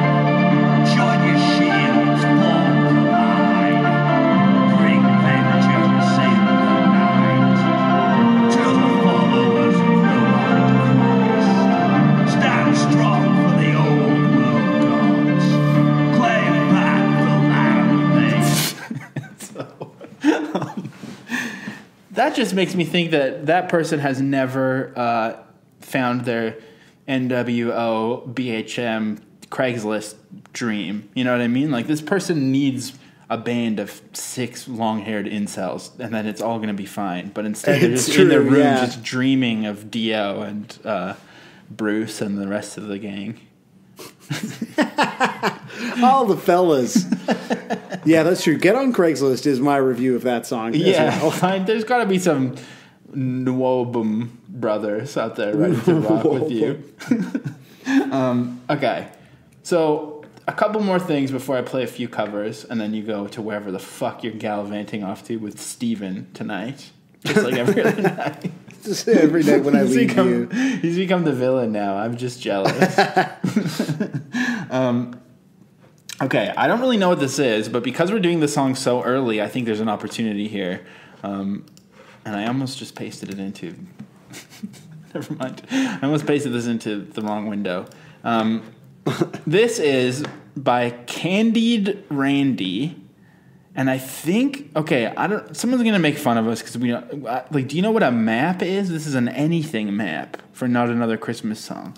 Is what it's called. And it's just the song here, but everything throughout the video says part 1, part 2, and then part 3. Like, there's a bunch of parts, and so Candied Randy has written, "Hey guys, I decided to do something holiday themed before I probably left, and Blink released a song the other day, and it was perfect, LMAO." Which also, you know, when you're trying to emphasize LMAO, why the off so many times? Laughing my ass off. Here are the rules, general guidelines. So what I think this is that you can submit anything you want to this video here, uploaded by Candied Randy, with eyes, double eyes where there would be a Y or a IED. I think you can submit anything if you just do that time code of the song, and then they're going to mix it all together into one music video. Does that make sense? Oh, yeah, I don't know. That's cool. So I guess if anyone from the nation wants to do this, it's due on Christmas Eve, and you have to just pick what sort of fraction of the song you want to sign up for. Here's the rules. Any fandom and OCs are allowed. So if you're from the Blink-152 fandom, you could certainly get in on this action. Keep your part Christmas/holiday themed. Try to have red, green, and white in your part. Please no not safe for work or gore. This is a Christmas map. Jeez. No stolen art. Name your favorite reindeer. And get it in by then. So I don't really get what this is, but I think you could infiltrate this music video somehow. Does that make sense? What is this? I don't know on? that I understand, but What is an anything map? I'm sure there's got to be at least one person annoyed that we don't know what this is. I don't know. I Googled it. I got Salesforce search results for some reason. Here's one that's finished, but it's all... Oh, yeah, I think it's for, like, people who do animations. Like, you can just animate whatever you want, and then they'll piece it all together. It's like that game where you draw a head and then fold it and draw the torso. Someone else draws the torso. Oh, okay. And then someone Yeah, else I get draws it. the legs. So, Candied Randy, look that up and submit Blink-152 animations and just ruin this presumably child's fun project, I think is what I'm saying. Well, It'd no, be funny. elevate it. Don't ruin it. Or ruin it. I mean, who knows? What's the difference really at this point? And then I thought it'd be nice to play one reaction video as well. And I keep, again, almost putting it into Sarah's work Slack that she has open. Yeah, like, why do you keep sort of... I keep going to the wrong window, and I'm like almost... Okay, because you sounded very concerned about it, and I was like, what chat could you possibly have open where you're like, you really don't want to send Mark Tio this reaction video? Yeah, obviously. But now I understand it's Sarah's coworkers. Yeah, it'd be a little harder to explain. I protect what episode we're doing with my life. It's very careful protection. So I thought there's a few reaction videos, but I thought we should watch this one from Titan Official, mostly because it's not in English, and to me that still seems like it could be a little bit of fun for us. So here we go. Bella a tutti, sono Titan, anzi belli balordi. E oggi sono qui per fare la reaction al nuovo pezzo dei Blink 182 che si chiama Not Another Christmas Song. Volevo fare la reazione a Do you know what he's saying? il pezzo di Blink yeah, con but I XXX. can't tell you. Scusate, XXX. Però per problemi tecnici non ho potuto farlo, quindi per ora dovete Did he mention accontentarvi di He said XXX. la reaction questo pezzo di So Blink che non ho you're ancora talking ascoltato. about Pinot I wanted to say Quell'altro arriverà Fantastica. nei prossimi giorni. Buon inizio. Chain of Smokers. Allora un attimo.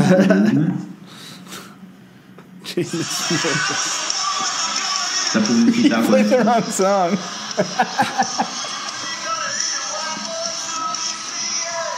Why is he playing that song? What? He played it and was like, oh, 1 second. Okay, I was hoping he just reacted entirely to the wrong song. But why would he play so much of the wrong song? I don't know, it was pretty good. Most people exaggerate their reaction videos too much, but this kid, I can tell. Solita I feel like roba. he's underreacting. Well, I think he a said little so terrible. Cambio un po' ogni tanto. He also hates it, which is cool. XXX.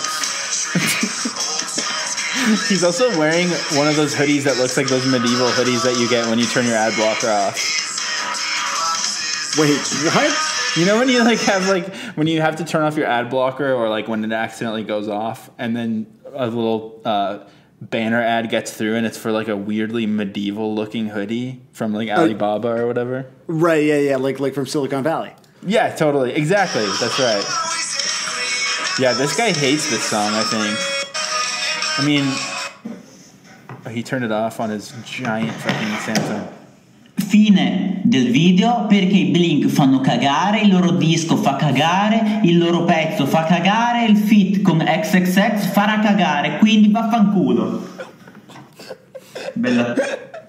I think being a hater is maybe the one universal language that we all understand. Yeah, you understood that, right? I did understand it, and I respected it a lot. So, to get into the covers, of course, as always, we need to start with the greatest genre of all time, Nightcore. Of course.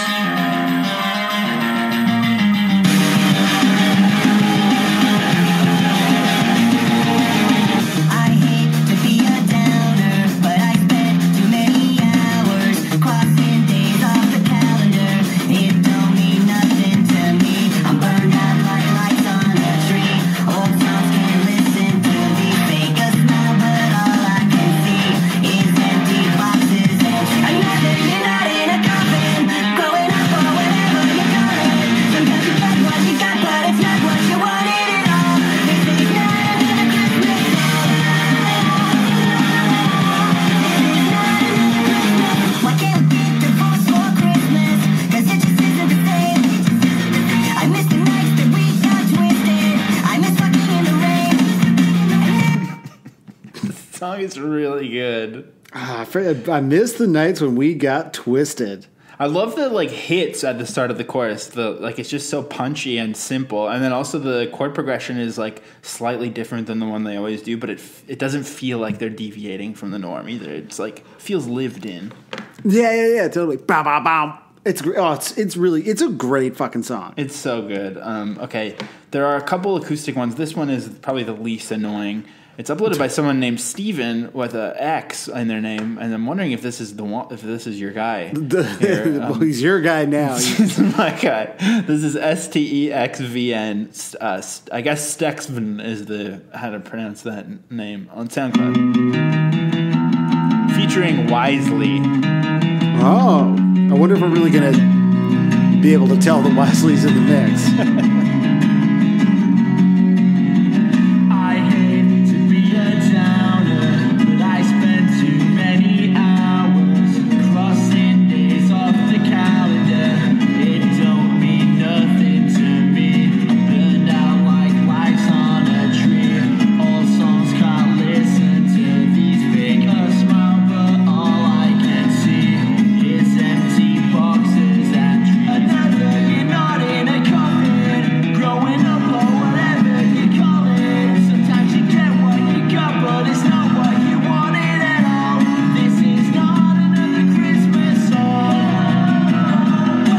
I think that's Wisely there. This is not Oh. another Christmas. Why can't we get divorced for Christmas?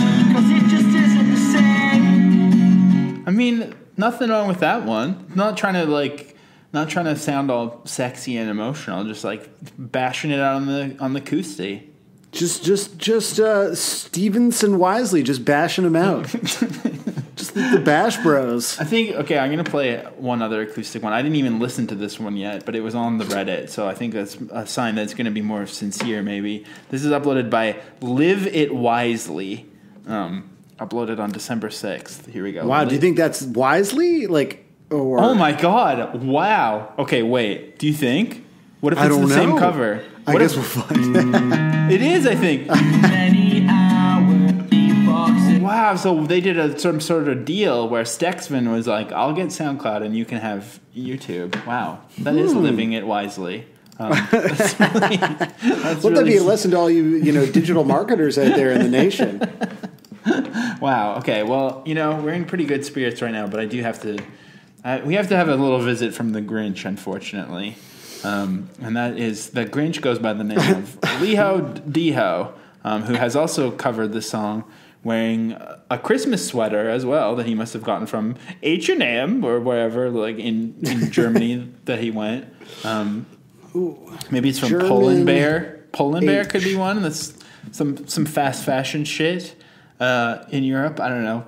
Everyone, let's do the thing where you can like recreate the look of Leo Diho in this video. We'll figure out where each item is from, what the price tag is. But yes, he's back in his bunker and he's covering this. And he has said, "Not bad. This Christmas song reminds me a bit on the good old Blink. This intro riff is fucking catchy. I enjoy covering this song. Not exactly sure what tuning it is, but I played it in standard and it sounds spot on. If you like this cover, share it and put some thumbs up. Follow me everywhere you can." And then he lists everything. So Great German impression. thank you. H&M. I like how it comes in halftime too, the song. It's so good. Yeah.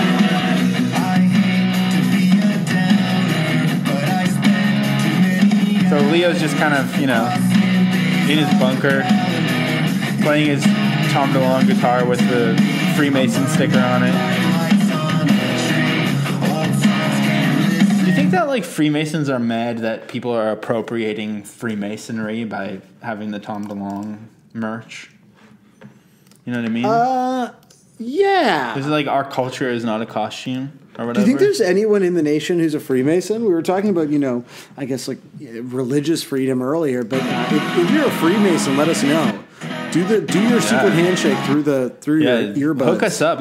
Help us get some more celebs through all your secrets. Oh, yeah. Was Epstein a Freemason? Oh, good question. Only one way to find out. I don't really understand. Wait, okay, another thing I just noticed. Do you still have the Leo Diho video open? I do. When he walked by at the end, I just noticed something. To the right of the American flag and the top in the middle, he's blurred something out, like in After Effects or something. There's like a random blur as if it's a logo. What are you hiding, Leo? What the fuck are you hiding? It's probably something horrifyingly racist up there or something. Or maybe it's like really earnest. Maybe he's trying to maintain his edgy persona. And it's like a Christmas card from his ma. I don't know what's German for His Frau? Is that a thing? Yeah. I can't tell if Yeah. Epstein was a Freemason. I don't know why we have to keep playing Leo Dijo's videos when they offer nothing audio at all, and it's just the an excuse. law. It is the law. We got to play Nightcore and Leo. None of our sweet boys like Lucas D have done a cover yet, but this is the final one. I mean, This it's one, been 3 days. It has been very few days. Maybe we'll revisit it next Christmas with all the covers, but this one I think is one of my favorites I've seen in a while because it is just like This is great. it's like, yeah, we've never seen this dude before. This guy's name is King Neanderthal, and let me tell you, does he ever live up to his name? Yeah, his whole vibe is like he looks exactly like that. This dude rocks. He has like extreme metal hair and a long metal beard, but then he's wearing like a hella like children colored sort of block print hoodie. And then he's wearing Adidas sweatpants, and he's got, I think, is this a Jazzmaster or a Jaguar? I don't know. He has like, he's clearly a guitarman because he has tons of guitars in his room. And then he's opened up like the JPEG of, no, it's not the Max Res default because I posted this on Exclaim and used the Max. He just has the JPEG up on his computer behind him of the Claymation Blink-182. And also his room has like this cool sort of Nicholas Winding Refn pink hue to it. Very cool. But the best part is, Sam, he can barely play guitar. He sucks at guitar. Really? Because he looks so sick. Like this dude know. looks like he should shred. It's all that you need, though, because he literally plays the riff wrong off the top. Oh. It's incredible. I love it. Shout out to King Neanderthal.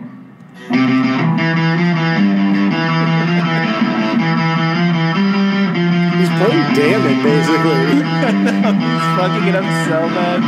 But that's basically the Damn It riff, right? Oh my god. I like honestly this dude, like what I'm hearing and what I'm seeing is so in conflict. Like he looks like a guy who knows how to play guitar. I know. That's probably. I feel like it's kind of like the John Hamm character in 30 Rock, who like is so hot that he doesn't know anything. Like this guy just looks. He probably like manages a guitar center and doesn't know how to play guitar. Totally. Oh my god, this is so great. Like he's holding the guitar competently. It's bizarre. Yeah, like it looks like he's playing something good, but he's just like fuck. Even when his palm reading is horrible.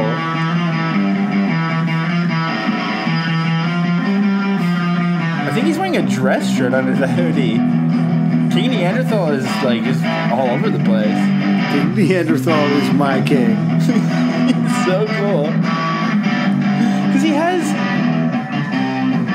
6 guitars behind him on that guitar rack.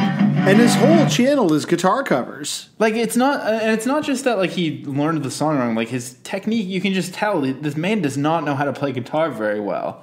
But he's just committed to the bit and the look, and I believe that he is one of the great guitar gods of our generation. Just from looking at him, it's all confidence, really. Wow. Well, okay.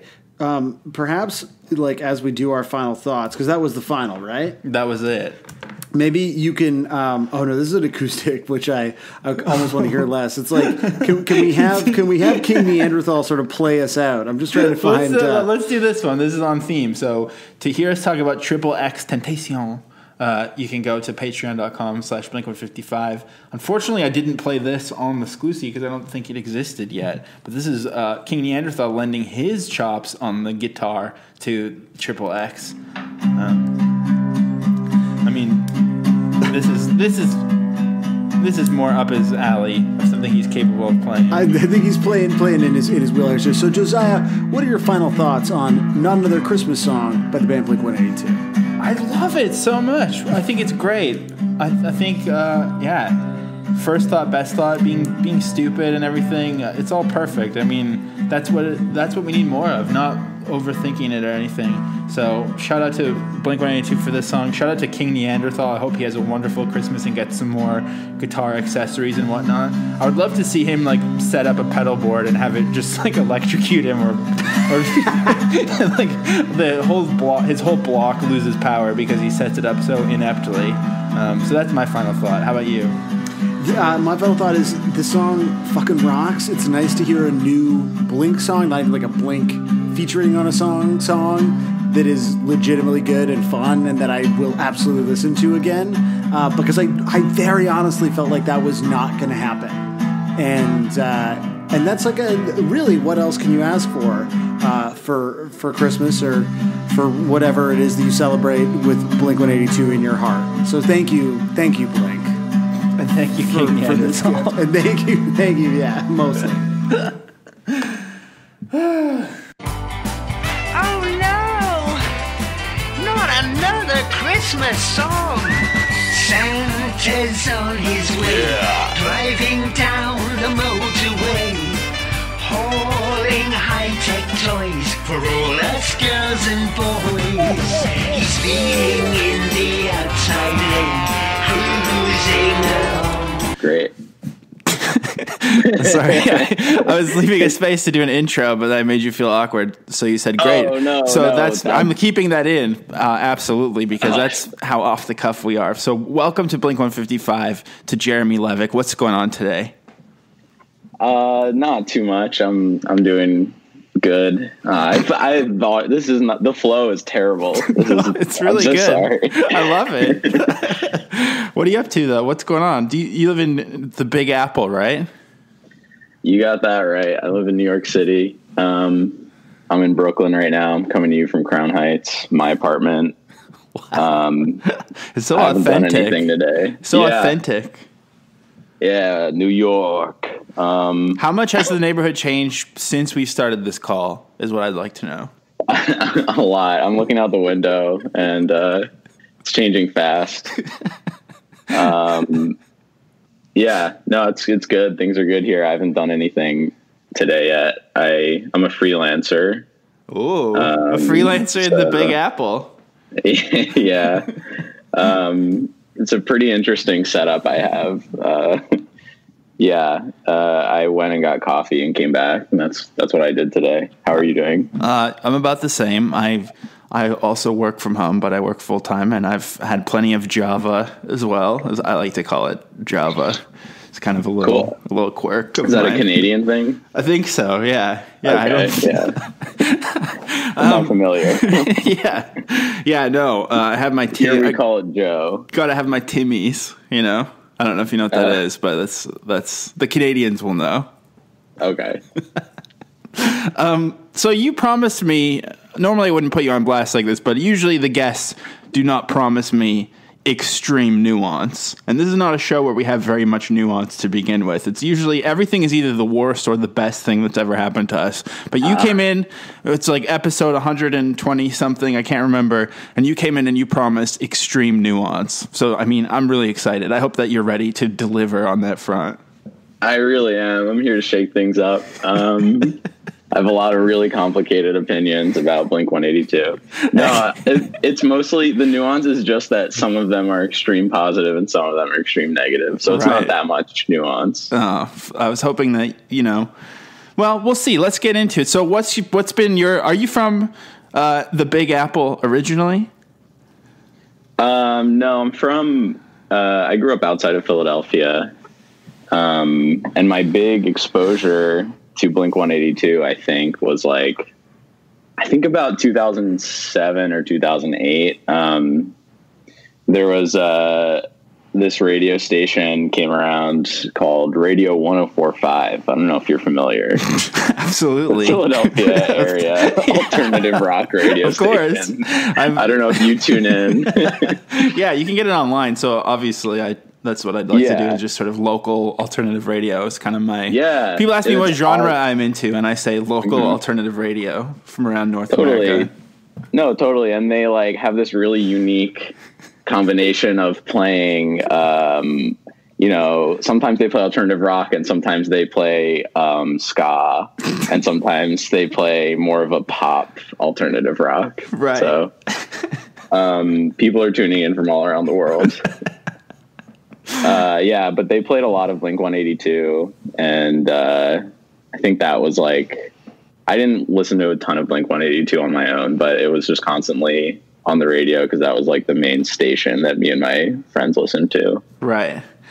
So did you like when you're in the car, or did you just like sit around in your room, sort of like a 1950s scenario? Yeah, we were huddled around the radio.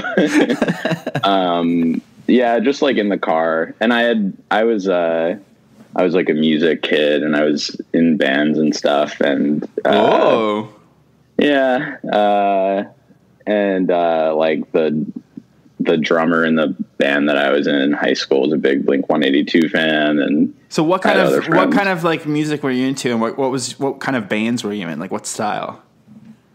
Alternative rock. Sucks. Yeah, I wouldn't say it's even like more complicated than that. I mean, I like in high school, I think I like became an indie kid, and I listened to a lot of indie music, and there were like only a few other kids in my high school, I think, that were like as indie. I'm gonna need you to really start dropping some names here, though. Just like The National, like just right. Super basic. Sufjan Stevens, right? Of course. Yeah. So you didn't have like the emotional capacity for Blink-182, if that was kind of what you were filling your ears with. Yeah, no, there's no room left. How could I?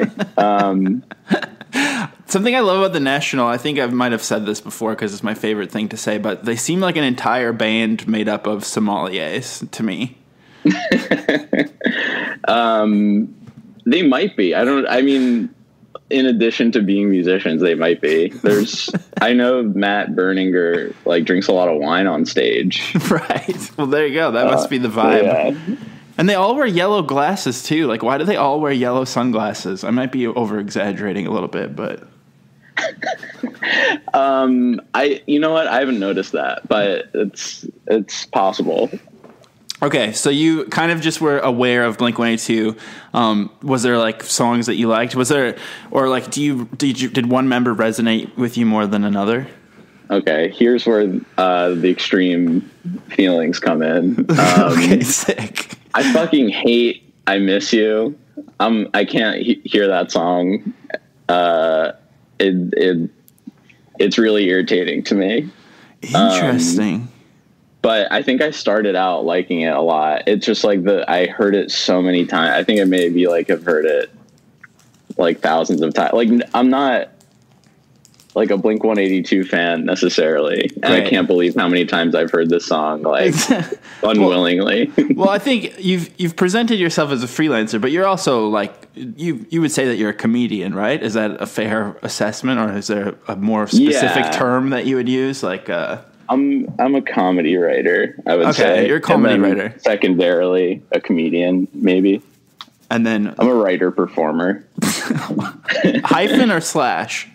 Hyphen. Oh, wow. Oh, my God. Yeah, you can just... I'll send you a link to the GQ article I was in, and you can figure out for yourself. Oh, shit. Now, that was a GQ article not to do with how you dress, right? Not explicitly, but it's, there's a picture of me in it wearing a t-shirt. But the thing is that I like to talk to people who are into the comedy scene about is like, do you think that you hate I Miss You because it's become such an easy punchline? And also, why is Blink-182 just like an easy punchline? That's a good question. Yeah, I think that might be right.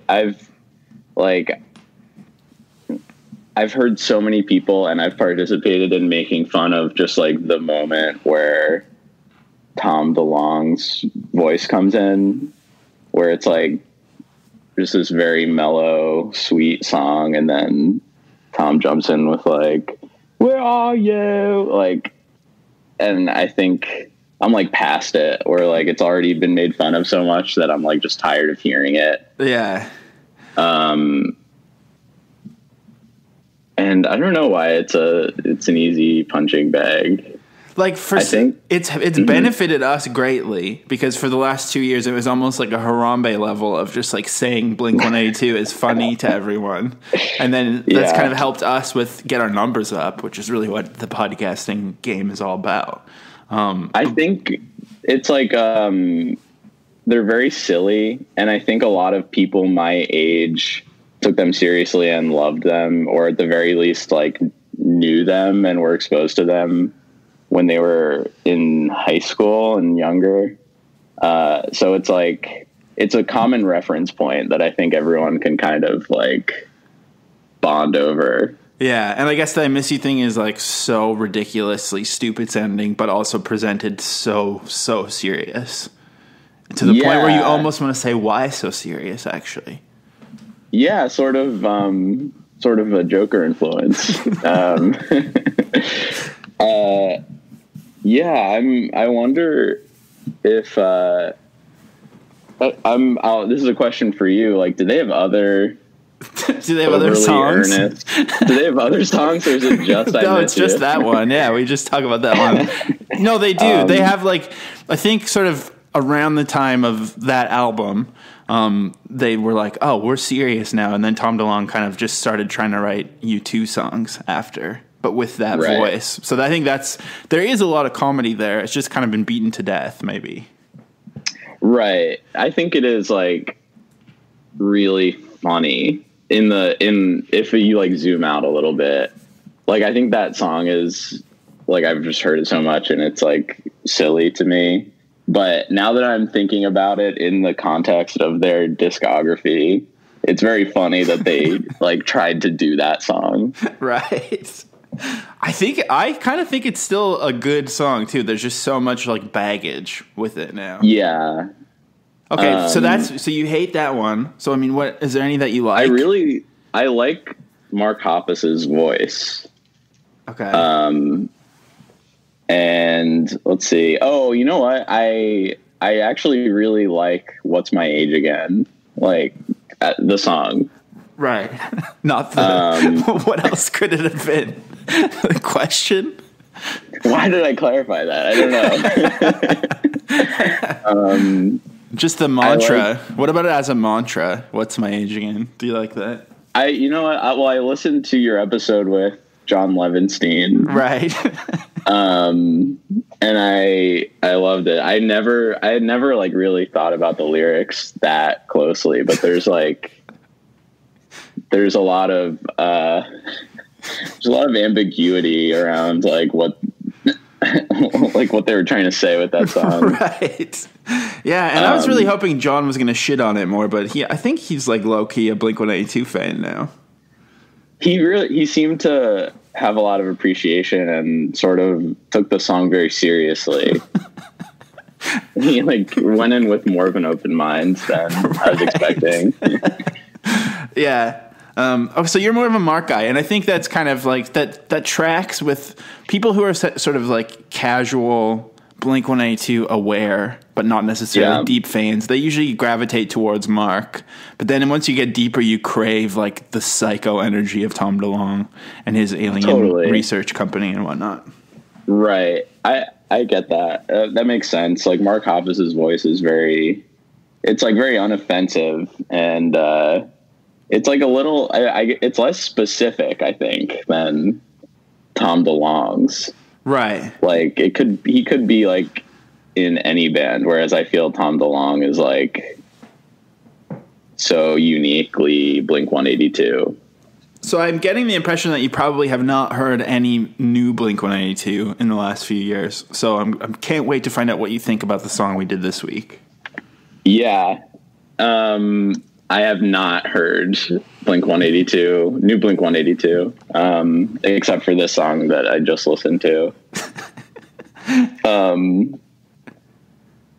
Yeah, should we go into this song? Let's get into it. But I guess my first question is like, because whenever we have like comedians or comedy hyphen writers on, etc., I love to sort of dig into like the humor of the songs. And so kind of in general, like, how do you feel about Christmas songs and like funny Christmas or like negative Christmas songs? Yeah, it's like, it's funny, not for the reason they think it's funny. I think it's just like, it's very classic, like kind of first level reversal of the cheer of Christmas. Without a lot more depth or thought to it. The line, "Why can't we get divorced on Christmas?" is really funny because it's like the least creative way to get twisted about Christmas. A divorce on Christmas? How warped. Oh my God. The time where people are supposed to be getting married. Right. Yeah, that's true. The Christmas Day wedding. It's been subverted. Yeah. Right. What about, how do you feel about maybe you have maybe you want to start somewhere else, but now that we're talking about the lyrics, how do you feel about the line, "I miss fucking in the rain"? That, I didn't know what to make of that. That feels like, I don't know. That didn't seem specific to like Christmas. I don't know why it's in this song. Because also now that I think of it, where is it? I've heard of White Christmas, but rain on Christmas? I don't think so. Yeah. Where are they when this is happening? Well, so he's saying he misses fucking in the rain. So I wonder if like they're just fucking in the snow right now, and they're like, this doesn't have the same magic to it. Rain is a better lubricant, I guess. Perhaps. Yeah. Sort of the like traditionally sexy weather. So, okay, yeah, let's zoom out a little bit. What's like your first impression of Not Another Christmas Song? It just doesn't feel very like, feels like it should have come out like 10, 15 years ago. The music video is very Robot Chicken. It's the same director, actually. Really? Yeah. That makes sense. Robot Chicken, a show that probably I associate with being from like 10, 15 years ago. It's just like somewhat, it seems like their idea of what's subversive, like stopped maturing in like 2002 or something. Right. Yeah. Cause it was reminding me, but like, I think it was making me, cause I'm older, and because I have like this weird nostalgia, I was like getting worried that I was going to become a fan of Robot Chicken from this, because it was reminding me of like watching like the first season of Mad TV when I was a little kid, or like that kind of. Oh yeah. I feel like there's some sort of like, and it's probably accidental, but there's something nostalgic about this humor. I'll also say, Robot Chicken might be very good. Like new episodes of Robot Chicken might be good, and I simply don't watch it.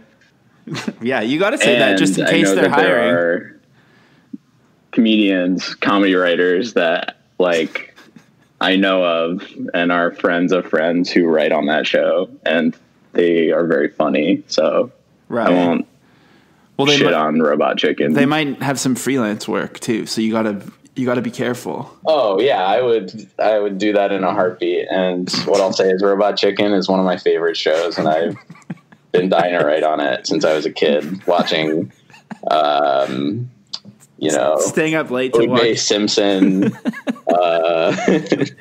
fight the chicken from Family Guy. Right.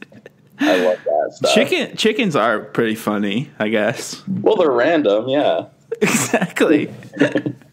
Yeah, I think I guess the question is, what would be a good way to write a subversive Christmas song in 2019? Is it too late?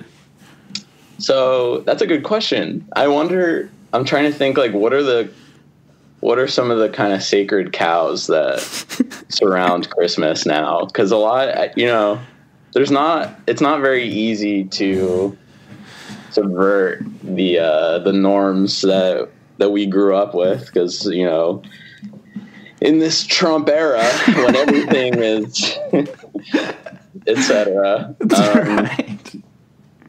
I guess like what do people hold sacred now? Their phones. I think, probably. Oh my god. Okay, I think we found it. I think it's like a Christmas song. What's like a love Christmas song? Baby, It's Cold Outside. Okay, that one I'm not going to touch because there's controversy around it. Right.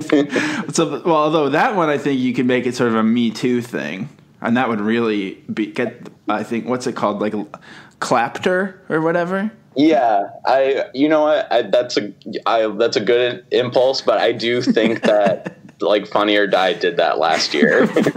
Probably. Here's what I think. It's All I Want for Christmas Is You, but you zoom out at the end and she's singing to an iPhone.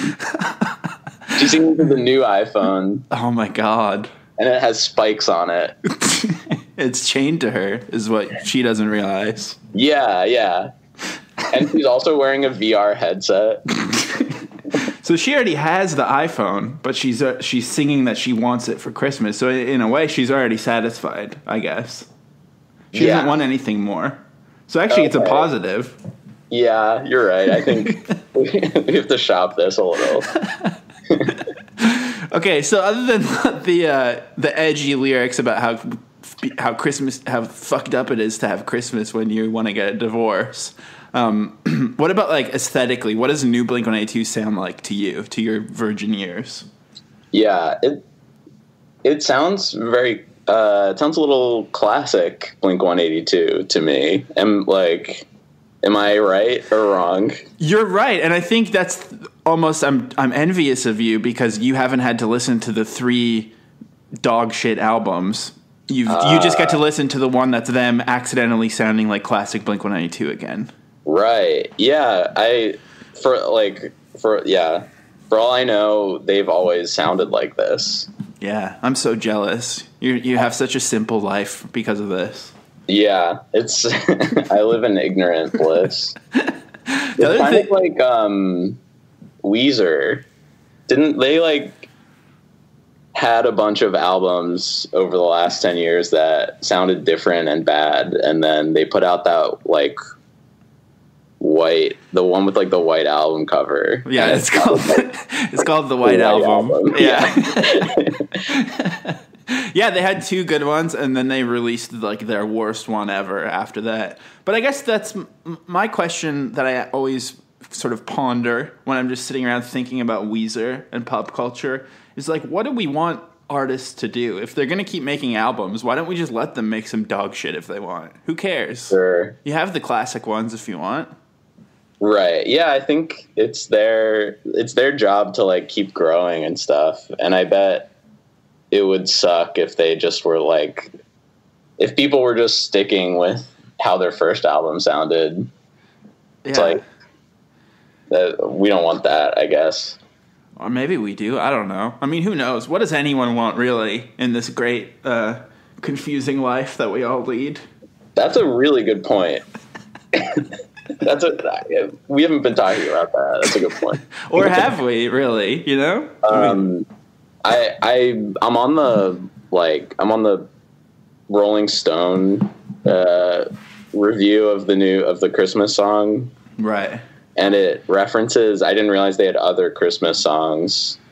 Yeah, they've done a bunch. Yeah, and the names are very funny. Happy Holidays, You Bastard is really funny. You should look that one up. We've already done an episode on that one, but the lyrics to that one are pretty fucking twisted. Oh my God, sorry. It's just freaking the fuck out. Well, the other thing about this current one, you probably didn't notice, but there's like 7 songwriters credited on it. Oh, really? So they have like a veritable writer's room coming up with these. Now you're talking my language. Right. So, I mean, 2 of them are SoundCloud rappers, and then the other ones are like guys who produce alternative rock music. So I'm still talking your language, I think, directly to you. And is Tom DeLonge involved? Is he off doing his own thing? Yeah, he's out of the picture. He's been gone for like 3 years doing his alien research and working on Angels and Airwaves, which is possibly the sound of his head being even further up his own ass. I mean, it's just like ridiculous music, but I love it. But Yeah. so I guess the other weird thing is like musically, it does sound like classic Blink, but also the lyrics that we were discussing, it took like 7 people to come up with that. Wow. I wonder if like a lot of them were just reining in the 2 main guys and being like, stop trying to sound different, just like sound like your original music. Right.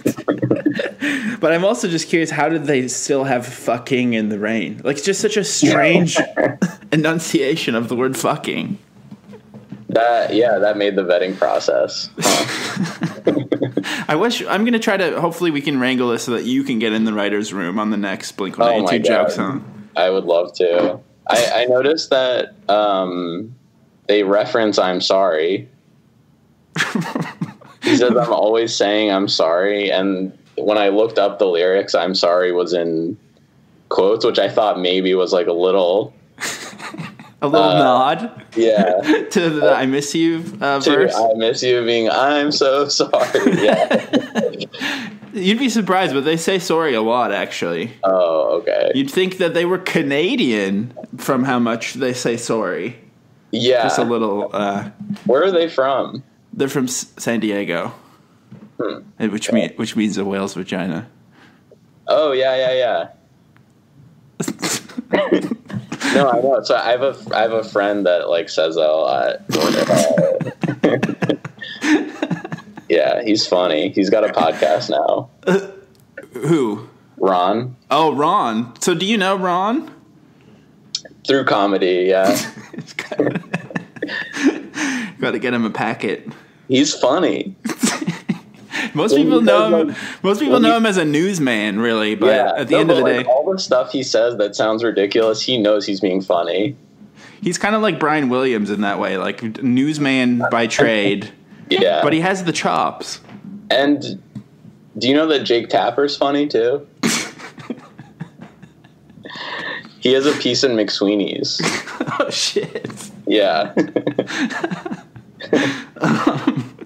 I'm getting so lost right now. So how do you feel about Blink-182 and this song and about Christmas 2019 in general? I'm looking forward to Christmas 2019. I think I liked the song. Like it was nice. It made me feel like I was back in high school driving around, listening to the radio. Right. Yeah. I think I like Blink-182. I appreciate them.